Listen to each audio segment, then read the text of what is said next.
نحمده ونصلي على رسوله الكريم اما بعد فاعوذ بالله من الشيطان الرجيم بسم الله الرحمن الرحيم رب اشرح لي صدري ويسر لي امري واحلل عقدة من لساني يفقهوا قولي فلعلك باخع نفسك على آثارهم ان لم يؤمنوا بهذا الحديث اسفا. اور آپ کا غم کیا تھا اور کیوں تھا کہ لوگ اس بات پر ایمان کیوں نہیں لاتے؟ اور اس بات سے مراد کون سی بات ہے؟ یہاں الحدیث سے مراد قرآن ہے یا اللہ کی بات ہے، ہدایت کی بات ہے. ہمارے افسوس اور ہمارے غم اور ہمارے دکھ اور ہماری پریشانیاں کیا ہوتی ہیں عام طور پر؟ ایسا نہیں کہ دنیا میں اور لوگوں کو غم نہیں ہوتا اور صرف اللہ کی طرف بلانے والوں کے اندر ہی کوئی غم ہوتا ہے. غم تو اور لوگوں کے بھی بہت ہوتے ہیں، اور بہت سے لوگ غم کی وجہ سے کولیپس ہو جاتے ہیں، ہارٹ اٹیکس ہو جاتے ہیں، بہت سی نعمتوں سے ہاتھ دھو بیٹھتے ہیں، اپنے ہوش و حواس کھو بیٹھتے ہیں. آج دنیا میں بہت ساری بیماریاں کس وجہ سے ہیں؟ غم کی وجہ سے. لیکن عموماً لوگوں کے اندر غم کس چیز کا ہے؟ چلیے لوگوں کو مت دیکھیے، اپنا آپ پرکھیے، کوئی غم آپ کے اندر تو نہیں؟ جو بھی غم ہے صرف اپنی ذات یا اپنے متعلقین سے ہے، اس سے ریلیٹڈ ہے. مثلاً کیا کیا غم ہوتا ہے؟ بچوں کی تعلیم کا غم، بچوں کی شادی کا غم، اپنے دنیا سے جانے کے بعد پیچھے ان کا کیا حال ہوگا اس بات کا غم، مال کے جانے کا غم، جوانی جانے کا غم، لوگوں کی بے رخی کا غم. لیکن وہ بے رخی دین کے لیے نہیں، اپنی ذات کے لیے. کبھی روئے ہیں آپ؟ کبھی نہیں روئے؟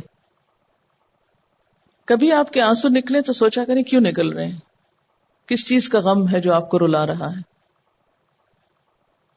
دنیا کے چھوٹے چھوٹے نقصانات کا غم، آخرت کا غم ہمیں شاید ہی کبھی رلائے، اور لوگوں کے ہدایت پر آنے کا غم کہ یہ آ کیوں نہیں رہے، یہ تو شاید کوئی غموں میں غم ہی نہیں. پھر ہم میں اور حضور صلی اللہ علیہ وسلم کہ اسوہ حسنہ میں کتنا بڑا فرق ہے. اب دیکھیے کہ غم ایک ایسی چیز ہے نا کہ جو انسان کے اوپر چھا جاتی ہے اور پھر اس کی صلاحیتوں کو مفلوج کر کے رکھ دیتی ہے. غم کا لفظ غمامہ سے ہے نا، غمامہ بادل کو کہتے ہیں. جب بادل ہوتے ہیں تو سورج جیسی طاقتور چیز بھی چھپ جاتی، اوپر سے سورج چھپتا ہے اور نیچے زمین پر اور بہت سی چیزیں چھپ جاتی. دن کی روشنی میں بھی بادلوں کے آنے سے کیا سین ہو جاتا ہے، ہر چیز میں اندھیرا اندھیرا اندھیرا، نہ پتہ چلتا ہے سویر ہے، نہ پتہ چلتا ہے شام ہے، نہ اوقات کا پتہ چلتا ہے، نہ کسی اور چیز کا پتہ چلتا ہے، ہر چیز دھندلی ہو جاتی. تو بالکل اسی طرح جس شخص کے دل پر کسی بھی چیز کا غم ہوتا ہے وہ اس کی باقی زندگی کو دھندلا کر دیتا ہے. نہ اس کا کھانے میں دل لگتا ہے، نہ اس کو نیند آتی ہے، نہ اس کو کسی کی خوشی اچھی لگتی، نہ ہی وہ کسی چیز کو انجوائے کر سکتا ہے کیونکہ اس کا دل غمگین ہے، دکھی ہے. لیکن ایسی کیفیات ہماری زندگی میں بہت دفعہ ہوتی ہیں ہم پر. اگر آپ اپنی پچھلی زندگی کے ایسے تمام واقعات کو سوچیں اور ان کی ایک فہرست بنائیں کہ کن کن مواقع پر غم مجھ پر چھا گیا، تو آپ دیکھیں گے کہ وہ غم جو نبی صلی اللہ علیہ وسلم کو لاحق تھا اور اتنا شدید تھا کہ آپ کی جان جانے کا خطرہ تھا، یعنی غم بازو کا جان لے لیتا ہے، تو وہ غم کچھ اور تھا اور ہمارے غم کچھ اور ہوتے ہیں. دنیا کے چھوٹے چھوٹے غم اسی وقت جاتے ہیں جب انسان کو یہ بڑا غم لگ جاتا ہے. چھوٹی چھوٹی چیزوں کا غم غم نہیں رہتا. فرمایا کہ فَلَعَلَّكَ بَاخِعٌ نَفْسَكَ عَلَىٰ آثَارِهِمْ إِن لَّمْ يُؤْمِنُوا بِهَٰذَا الْحَدِيثِ أَسَفًا. اتنا افسوس، اتنا غم کہ دن رات ایک ہی سوچ ہے کہ اللہ کی مخلوق بأسن شدیدن سے کیسے بچے. ہم بھی بہت اللہ کے دین کو پھیلانے کے دعوے کرتے ہیں اور بہت سی باتیں کرتے ہیں، لیکن کیا ہمارے دل میں بھی لوگوں کا غم اتنا ہے، لوگوں کی خیر خواہی ایسی ہے کہ ان کے غم ہم پال لیں؟ ان کا بھٹکنا، ان کا راہ ہدایت سے دور جانا ہمیں پریشان کرتا ہو؟ سوچئے کہ ہمارے لیے خوشی کے مواقع کون سے ہوتے ہیں اور غم کے مواقع کون سے ہوتے ہیں. باخن کا کیا معنی ہے؟ غم میں ہلاک کرنا، دوسروں کے پیچھے خود کو ہلاک کرنا. اور یہاں کیا مراد ہے کہ دوسروں کے غم میں آپ اپنے آپ کو ہلاک کر دینے والے ہیں. یوں لگتا ہے کہ دوسروں کے غم میں آپ خود کو گھلا دیں گے، خود کو ہلاک کر ڈالیں گے. اور وجہ کیا ہے اس غم کی؟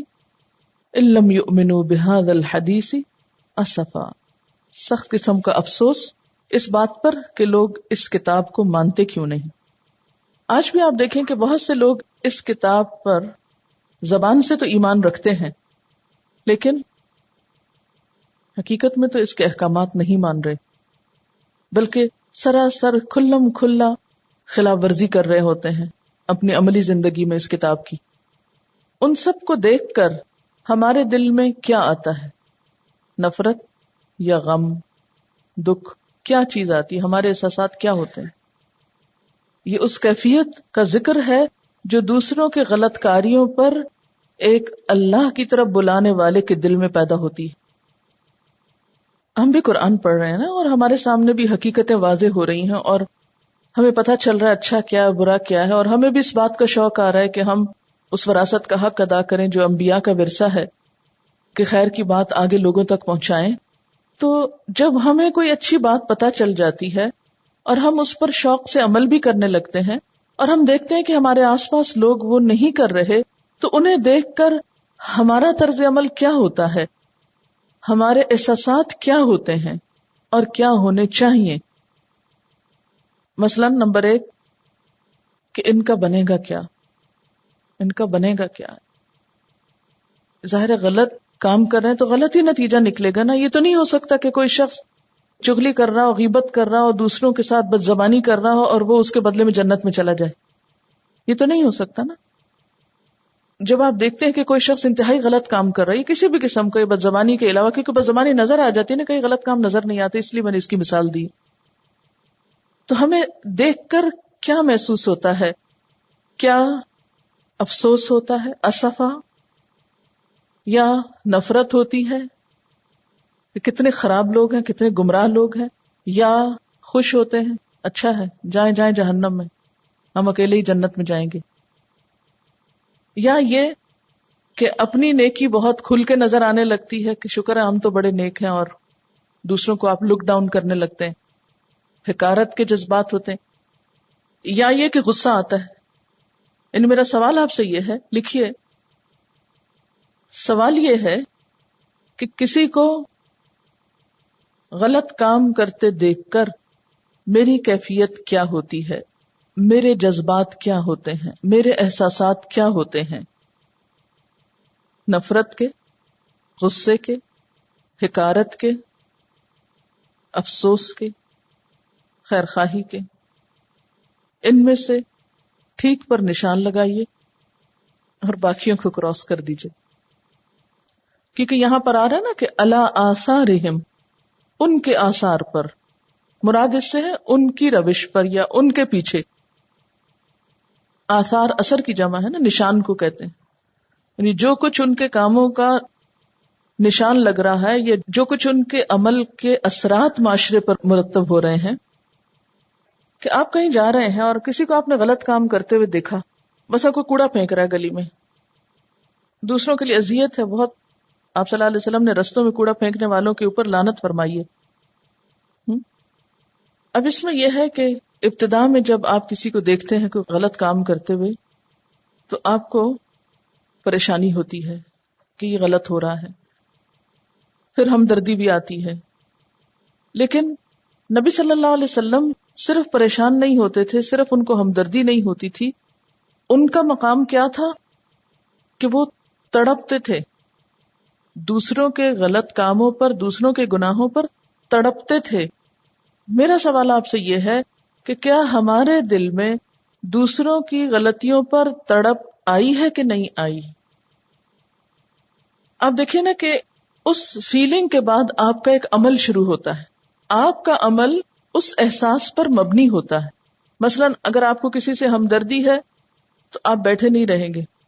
اگر آپ کسی بات پہ پریشان ہیں، کسی حرکت پہ پریشان ہیں، تو بھی آپ کا ایک عمل ضرور ہوگا اس پر، یعنی اس ایکشن کا ایک ری ایکشن آپ کے اندر آئے گا. اور جو کچھ ہم تبلیغ کے میدان میں کرتے ہیں وہ دراصل ری ایکشن ہے ہمارا کس کے خلاف؟ معاشرے کی خرابیوں کے خلاف. یعنی تبلیغ اور اصلاح کا کام جو ہے، یا دین کی تعلیم کا کام، دراصل ایک ری ایکشن ہے. یعنی مجھ سے بہت سے لوگ پوچھتے رہتے ہیں کہ آپ کو کیسے خیال آیا یہ سب کچھ کرنے کا، آپ نے یہ کیسے شروع کیا، کیوں شروع کیا؟ تو میں یہی کہتی ہوں کہ میں اپنے آس پاس جو کچھ دیکھتی تھی وہ مجھے پریشان کرتا تھا، تو مجھے اس کا کوئی حل نظر نہیں آتا تھا سوائے اس کے کہ قوم کو ایک اویئرنیس دی جائے. اب آپ دیکھیں کہ کسی بھی چیز کا کوئی ری ایکشن کس درجے کا ہوگا، کم یا زیادہ. ہمدردی کا ری ایکشن کچھ اور ہوگا، پریشانی کا اور ہوگا، نفرت کا کچھ اور ہوگا، غصے کا کچھ اور ہوگا، اور تڑپنے کا کچھ اور ہوگا.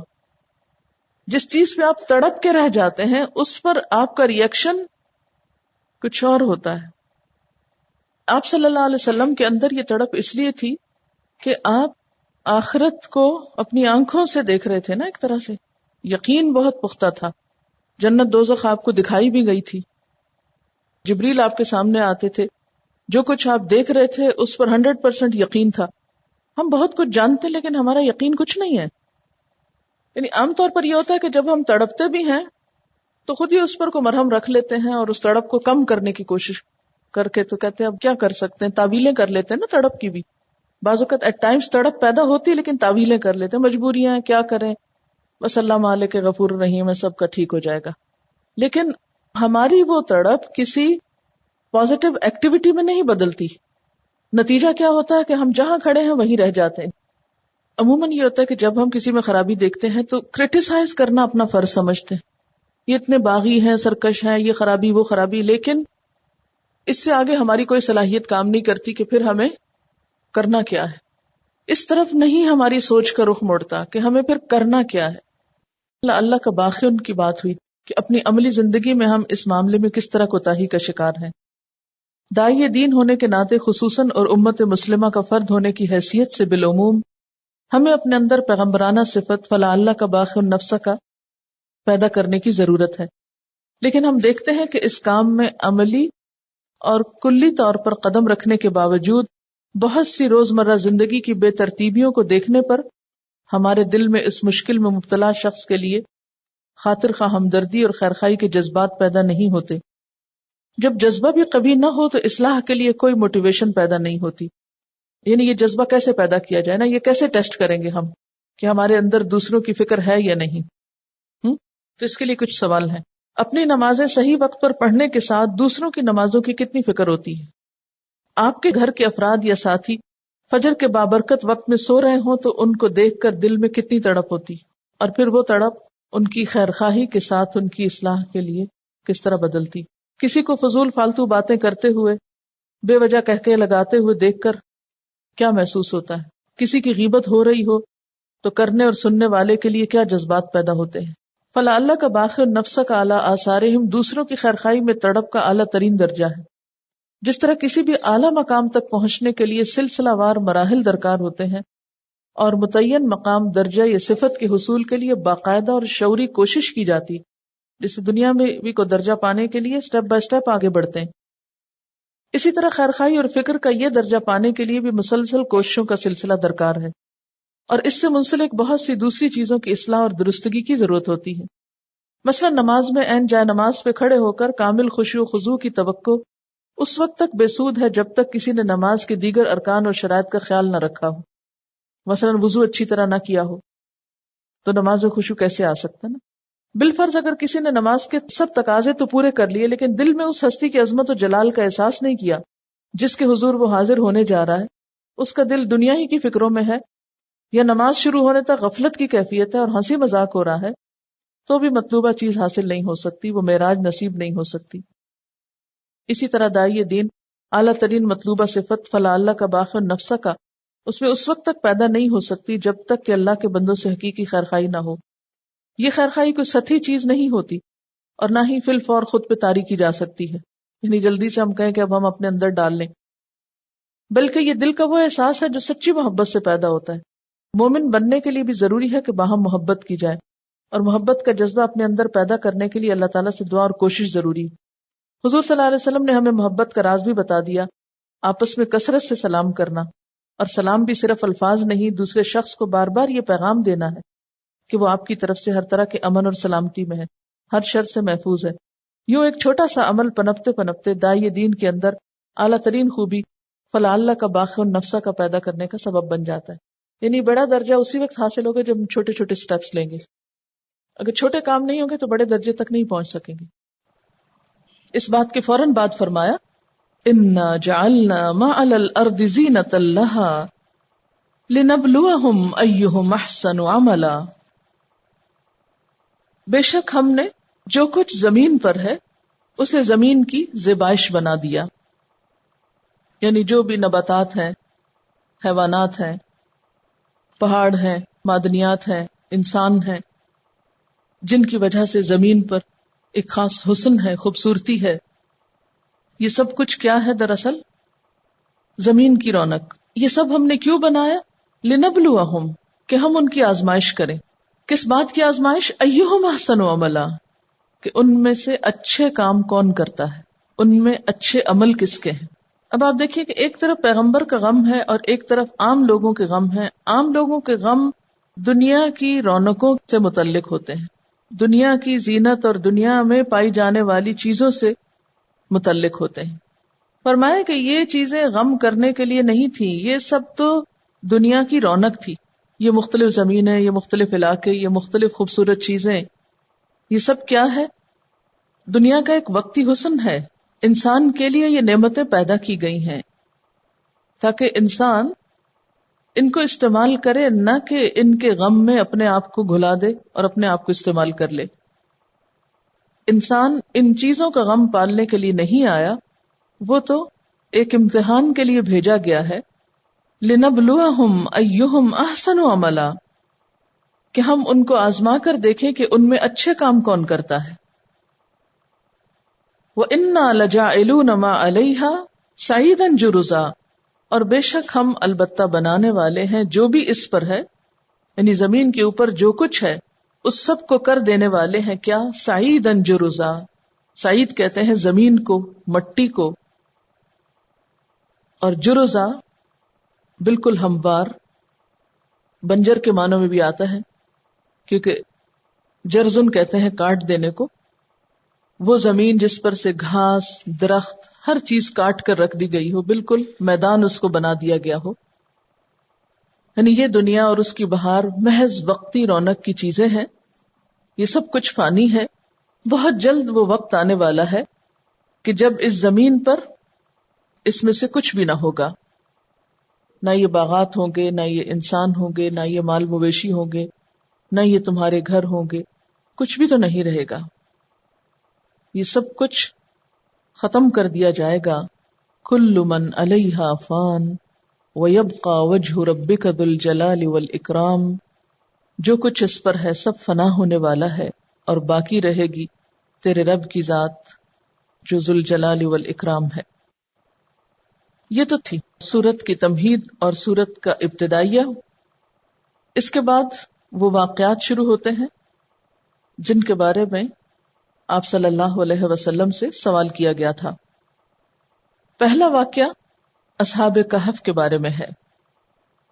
ام حسبت ان اصحاب الکہف والرقیم کانوا من آیاتنا عجبا، کیا آپ سمجھتے ہیں کہ اصحاب الکہف اور رقیم ہماری عجیب نشانیوں میں سے تھے؟ کیونکہ جب آپ سے یہ سوال کیا گیا تھا اصحاب کہف کے بارے میں تو انہوں نے نبی صلی اللہ علیہ وسلم کے سامنے یہ سوال کیوں رکھا تھا کہ ان کے نزدیک ایک بہت بڑی بات تھی، ایک بہت عجیب واقعہ تھا اور اس کے ذریعے وہ آپ کا ایک طرح سے امتحان لینا چاہ رہے تھے. اللہ تعالیٰ نے فرمایا کہ یہ کوئی بڑی بات نہیں، اس کے علاوہ بھی اللہ تعالیٰ کی بہت ساری نشانیاں زمین پر موجود ہیں. اور خاص طور پہ جیسے پیچھے ذکر کیا گیا انا جعلنا ما علی الارض، جو بھی زمین پر ہے وہ سب نشانی ہے. کیا دن اور رات کا باری باری آنا نشانی نہیں؟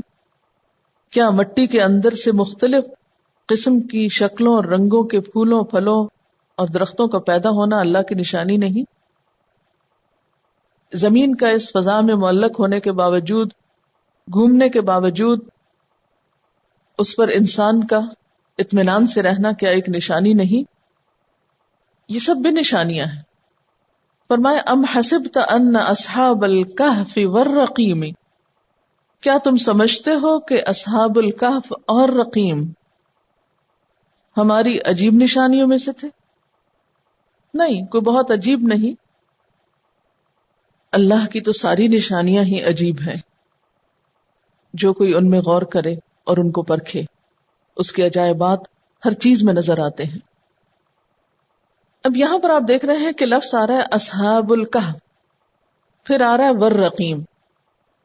سوال یہ پیدا ہوتا ہے کہ اصحاب الکہف اور اصحاب الرقیم کیا یہ دو مختلف لوگ تھے یا ایک ہی گروہ کی طرف اشارہ ہے؟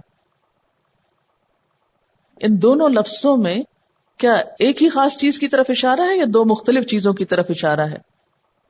اس کے بارے میں علماء کا اختلاف ہوا ہے. بعض کے نزدیک یہ دونوں ایک ہی ہیں، اصحاب الکہف اور اصحاب الرقیم ایک ہی ہیں، اور بعض کے نزدیک اصحاب الکہف اور ہیں اور اصحاب الرقیم اور ہیں. جیسا کہ آپ جانتے ہیں کہ کہف کا معنی تو غار ہوتا ہے، اور وہ غار جو پہاڑ میں ہوتا ہے. لیکن رقیم کا کیا معنی ہے؟ رقیم کے مفہوم میں کئی قول پائے جاتے ہیں. رقیم کا ایک معنی یہ کیا گیا کہ یہ رقم سے مشتق ہے، رے قاف میم رقم. رقم کا معنی ہوتا ہے لکھنا. یہ جو ہماری اردو میں کہتے ہیں نا کتنی رقم ہے، تو اس کو بھی اس لیے کہا جاتا ہے کہ عموماً رقم لکھی جاتی ہے، مالی لین دین لکھ کر کیا جاتا ہے. تو رقیم بمعنی مرقوم یعنی لکھی ہوئی چیز. اور اس سے مراد پھر لوگوں نے کیا لیا کہ وہ کتبہ جس پر اصحاب کہف کے نام لکھے ہوئے تھے. عبداللہ بن عباس کہتے ہیں کہ رقیم اس وادی کا نام تھا جس میں اصحاب کہف کا غار تھا. کعب احبار کہتے ہیں کہ رقیم اس بستی کا نام ہے جہاں سے اصحاب کہف برآمد ہوئے تھے. بعض کہتے ہیں کہ رقیم اس پہاڑ کا نام تھا جس میں اصحاب کہف کا غار تھا. بعض کے خیال میں اصحاب کہف کے کتے کا نام بھی رقیم تھا، اور بعض کے خیال میں رقیم سے مراد وہ کتبہ تھا یا تختی تھی جس پر اصحاب کہف کے کوائف لکھ کر غار کے منہ پہ لگا دیے گئے تھے. تو ان اقوال سے کیا پتہ چلتا ہے کہ اصحاب الکہف ہی دراصل اصحاب الرقیم تھے. لیکن بخاری میں ایک روایت آتی ہے حضرت نعمان بن بشیر سے، جس سے یہ پتہ چلتا ہے کہ غار والے اور رقیم والے الگ الگ لوگ تھے. چونکہ دونوں ہی غار میں گئے تھے، دونوں کا تعلق ہی غار سے تھا، اس لیے دونوں کو یہاں پر اکٹھا ذکر کیا گیا. اور ویسے بھی آپ دیکھتے ہیں کہ قدیم زمانے میں لوگ غاروں میں رہتے تھے، پھر جب ترقی کی انسان نے تو غاروں کی بجائے اپنے ہاتھ سے گھر بنائے. کئی ایک واقعات ایسے ملتے ہیں کہ جس میں لوگ، یہ واقعہ جس کا قرآن میں ذکر ہے یہ ایک نہیں، اس طرح کے کئی ایک واقعات تفسیر کی کتابوں میں روایت کیے گئے ہیں کہ بعد کے زمانوں میں لوگوں نے جب اس بات کی تلاش شروع کی کہ وہ غار کہاں ہے اور وہ لوگ کون تھے، تو ایک نہیں کئی مقامات کے بارے میں یہ پتا چلا جس کی طرف یہ نسبت کی گئی کہ اس غار میں پائے جانے والے لوگ یا اس غار میں پائی جانے والی لاشیں دراصل ان لوگوں کی ہیں جن کا ذکر قرآن پاک میں کیا گیا ہے. لیکن حقیقت اللہ تعالیٰ ہی بہتر جانتا ہے. اگر یہ کہا جائے کہ اصحاب الرقیم مختلف تھے تو پھر وہ کون تھے؟ تو حضرت نعمان بن بشیر کی روایت میں جو اصحاب الرقیم کا معنی بتایا گیا ہے وہ ان 3 لوگوں کی طرف اشارہ ہے اس میں جو ایک غار میں بند ہو گئے تھے. طبرانی میں حضرت عقبہ بن عامر کی حدیث میں آتا ہے کہ وہ بنی اسرائیل میں سے تھے، اپنے اہل و عیال کے لیے روزی کمانے کی غرض سے گھر سے نکلے اور راستے میں شدید بارش ہوئی تو انہوں نے غار میں پناہ لی. اتنے میں ایک پتھر لڑھک کر اوپر سے آیا اور غار کا منہ بند ہو گیا. تو انہوں نے باہر نکلنے کے لیے اللہ تعالیٰ سے دعا کی اور اپنی اپنی نیکیوں کا واسطہ یا وسیلہ دیا، جس کے نتیجے میں ان کی دعا قبول ہوئی اور وہ پتھر اللہ کے حکم سے ہٹ گیا۔ تو یہ واقعہ بھی ایک بہت عجیب و غریب واقعہ تھا، اللہ کی نشانیوں میں سے ایک نشانی تھا۔ تو اس لیے یہ بات کہی گئی ہے کہ تم اصحاب الکہف کی بات کرتے ہو، اصحاب الرقیم کا واقعہ بھی اللہ کی نشانیوں میں سے ایک تھا، اگر یہ دوسرا معنی لیا جائے۔ بات سمجھ میں آئی؟ کیا اصحاب الکہف اور الرقیم ایک ہی لوگ ہیں؟ ان دونوں میں ایک ہی گروہ کی طرف اشارہ ہے، یہ دو مختلف ہیں؟ اس کی دو تفسیریں کی گئی ہیں۔ ایک تو یہ کہ اصحاب الکہف اور الرقیم دراصل ایک ہی گروہ ہے، اور دوسرے میں دونوں مختلف ہیں۔ اصحاب الکہف تو وہ ہیں جن کے مخصوص واقعے کی نسبت سے یہ سورت کا نام بھی کہف ہے، اور الرقیم سے مراد وہ 3 لوگ ہیں جو غار میں پھنس گئے تھے، جنہوں نے اللہ تعالیٰ سے خاص دعا کی اور ان کی دعا سنی گئی۔ بہرحال یہاں پر اب اصحاب الکہف کا واقعہ بیان کیا جا رہا ہے، اگر دوسری تفسیر لی جائے تو اصحاب الرقیم کا نہیں۔ کیا واقعہ ہے اصحاب الکہف کا؟ اذ اوى الفتية الى الكهف، جب ٹھکانہ پکڑا، جب پناہ لی چند نوجوانوں نے، کہاں؟ الى الكهف، غار کی طرف۔ یہ چند نوجوان کون تھے اور انہوں نے یہ ٹھکانہ کیوں پکڑا تھا؟ ان کے بارے میں آتا ہے کہ یہ دراصل اس واقعے کی تاریخی حیثیت کے بارے میں بھی بہت سی آراء پائی جاتی ہیں کہ یہ واقعہ کب وقوع پذیر ہوا، لیکن عموماً لوگوں نے اس کو بادشاہ دقیانوس کی طرف منسوب کیا ہے کہ اس کے دور میں یہ واقعہ پیش آیا، جو ایک رومی بادشاہ تھا، شاید اسی کی طرف نسبت کرتے ہوئے پرانی چیزوں کو دقیانوسی کہتے ہیں۔ کہتے ہیں کہ یہ بادشاہ بہت متعصب تھا، اپنے مذہب پہ بہت سختی سے کاربند تھا، اور لوگوں کو بھی اسی مذہب پر قائم رکھنا چاہتا تھا، اور جس کسی کے بارے میں اس کو یہ پتا چلتا کہ وہ بادشاہ کا دین چھوڑ کر کوئی اور دین اختیار کر رہا ہے، اس کی وہ جان کے پیچھے پڑ جاتا، پکڑ دھکڑ کرتا، ان کو سزائیں دیتا۔